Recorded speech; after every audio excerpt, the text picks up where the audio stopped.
காவேரி வீட்டில் இருக்காங்க. சாரதா வெளியே போயிட்டு விஜயை அப்படியே வழி அனுப்பிட்டு வீட்டுக்குள்ளே வராங்க. காவேரி பார்த்து பயங்கரமாக திட்டுறாங்க. அம்மா உனக்கு அறிவு இருக்கா இல்லையா? எதுக்காக அவரை போய் வாசல் வரைக்கும் வழி அனுப்பிட்டு வர அப்படின்னு கேட்குறாங்க. ஏய் என்னடி பாவுண்டி அந்த தம்பி, நீ திட்டிட்ட, அதனால தான் நான் போனேன் அப்படின்னு சொல்கிறாங்க. நீ பேசாத, நீ பேசவே பேசாத அப்படின்னு காவேரி எப்பவும் போல் ஸ்கூலுக்கு கிளம்பி போகிறாங்க. போகும்போது அந்த பையன் ஃபோன் பண்ணுறான். சொல்லுங்கள், எதுக்கு ஃபோன் பண்ணுறீங்க அப்படின்னு காவேரி கேட்குறாங்க. இல்லை, உங்ககிட்ட ஒரு முக்கியமான விஷயம் சொல்லணும், அதுக்கு தான் நான் ஃபோன் பண்ணேன் அப்படின்னு சொல்கிறாரு. சொல்லுங்கள் என்ன? உங்களுக்கு ஒன்று தெரியுமா? உங்களை எனக்கு ரொம்ப பிடிச்சிருந்தது, உங்களை கல்யாணம் பண்ணிக்கணும்னு எனக்கு தோணுச்சு. ஆனால் உங்கள் அம்மா உங்கள் கூட இருந்தார்ல, அவர் 2 பேரும் சேர்ந்து உங்களை பற்றி தப்பாக என்கிட்ட சொன்னாங்க. அதனால தான் நான் இந்த கல்யாணம் வேண்டான்னு முடிவு பண்ணேன் அப்படின்னு சொல்கிறாரு. ஆமாம், எனக்கு ஒரு டவுட்டு. உங்கள் அம்மாவா இருக்காங்க, ஆனால் உங்களை பற்றி தப்பாக சொல்கிறாங்க. அது ஏன் எனக்கே தெரியல. எந்த ஒரு அம்மாவும் இப்படி பண்ண மாட்டாங்களே. பொண்ணோட வாழ்க்கை நல்லா இருக்கணும்னு தானே நினைப்பாங்க அப்படின்னு சொல்கிறாரு. காவேரி அப்படியே அமைதியாக இருக்காங்க, எதுவுமே பேசவே இல்லை.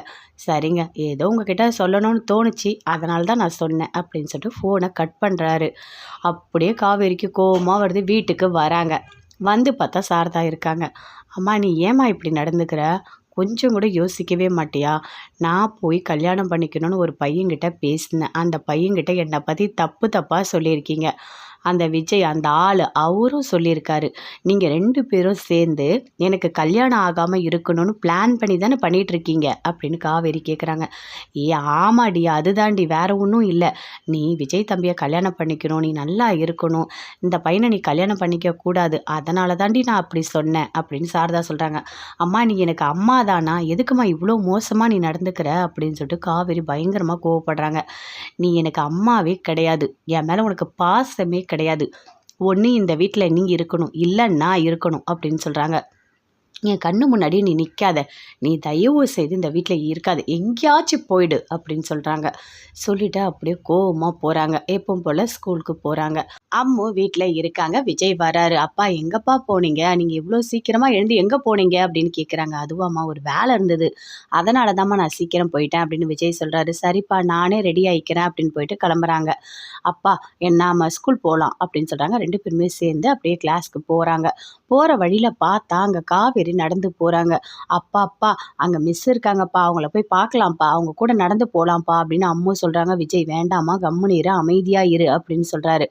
அப்பா ப்ளீஸ்ப்பா, தயவு செய்து நிறுத்துங்கப்பா அப்படின்னு சொல்லிட்டு அம்மா அடம் பிடிக்கிறாங்க. விஜயும் வண்டியை நிறுத்துறாரு, இறங்கி ஓடுறாங்க. மிஸ், குட் மார்னிங் மிஸ் அப்படின்னு சொல்கிறாங்க. குட் மார்னிங் அம்மு அப்படின்னு சொல்கிறாங்க. காவேரி அப்படியே கோவமாக இருக்காங்க. எதுக்காக நீ இங்கே இறங்குன? நீ அப்படியே நீட்டாக போய் ஸ்கூலுக்கே போயிருக்கலாம்ல அப்படின்னு சொல்லிட்டு காவேரி சொல்கிறாங்க. இல்லை, எனக்கு உங்ககிட்ட பேசணும்னு தோணுச்சு, அதனால தான் அப்பா என்னை இங்கே ட்ராப் பண்ணாரு அப்படின்னு சொல்கிறாங்க. இங்கே பாருங்கள், நல்லா தெரிஞ்சுக்கோங்க, நான் உங்கள் பொண்ணுக்கு கிளாஸ் மிஸ்ஸு, உங்கள் வீட்டுக்கு ஆயா கிடையாது. உங்கள் பொண்ணை கூட்டிகிட்டு போய் நான் அங்கே ஸ்கூலில் விடுறதுக்கு, நீங்களே கூட்டிகிட்டு போயிட்டு அங்கே தான் ட்ராப் பண்ணணும், இந்த மாதிரிலாம் பண்ணக்கூடாது அப்படின்னு காவேரி சொல்கிறாங்க. சாரி மிஸ் அப்படின்னு சொல்கிறாங்க. எப்பவும் போல் கிளாஸ்க்கு போகிறாங்க. போனால் அங்கே சூப்பராக படிக்கிறாங்க அம்மு. சூப்பராக இருக்கு அம்மு அப்படின்னு.